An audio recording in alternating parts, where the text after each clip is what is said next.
তুমি কি নতুন নতুন মেকআপ শিখছো? তাহলে পারফেক্টলি আইব্রো কিভাবে আর্ট করে সেটা দেখে নিয়ে চলো। আমাদের লাগবে হচ্ছে একটি আইব্রো পমেড আর একটি জেল। কম বেশি সবার কাছে এমন ব্রাশ থাকে, এরকম একটা ব্রাশ নিয়ে নিবা। ব্রাশে অল্প পরিমাণ প্রোডাক্ট নিয়ে ঠিক আইব্রোর মাঝ বরাবর থেকে শুরু করতে হবে। মনে রাখবা, অল্প প্রোডাক্ট নিয়ে নিচের পার্ট থেকে আগে শেপ দেওয়া হলে উপরের পার্টে একইভাবে করে ফেলবা। দেন ব্রাশ দিয়ে হালকাভাবে পুরোটা ডার্ক করে নিবা। সেম ব্রাশ দিয়ে আছড়িয়ে সুন্দর মতো ব্লেন্ড করে দিবা। তারপর হালকা একটু কনসিলার দিয়ে ডিফাইন করে নিবা। একটু খেয়াল করে দেখবা, নামি দামি স্যালনে কিন্তু এ ধরনের জেল ইউজ করে। আমি ইউজ করি এলে গার্লের। তোমরা অন্য ব্র্যান্ডও ইউজ করতে পারো। এটার কাজ হচ্ছে আইব্রোটাকে আরেকটু এনহ্যান্স করা এবং সেট করে রাখা।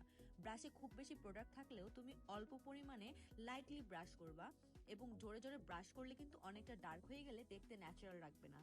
দেন একটু হাইলাইটার অ্যাড করে দিবা। হয়ে গেল আমাদের পারফেক্ট আইব্রো। প্রথমে দেখে মনে হবে অনেক ধৈর্যের ব্যাপার, বাট ট্রাস্ট মি, তুমি একবার শিখতে পারলে এটা জাস্ট কয়েক সেকেন্ডে করে ফেলতে পারবা। যাদের আমার মতো থিন আইব্রো, তারা কিন্তু ভিডিওটা সেভ করে রাখতে পারো। ভিডিওটা ভালো লাগলে do like, share and comment.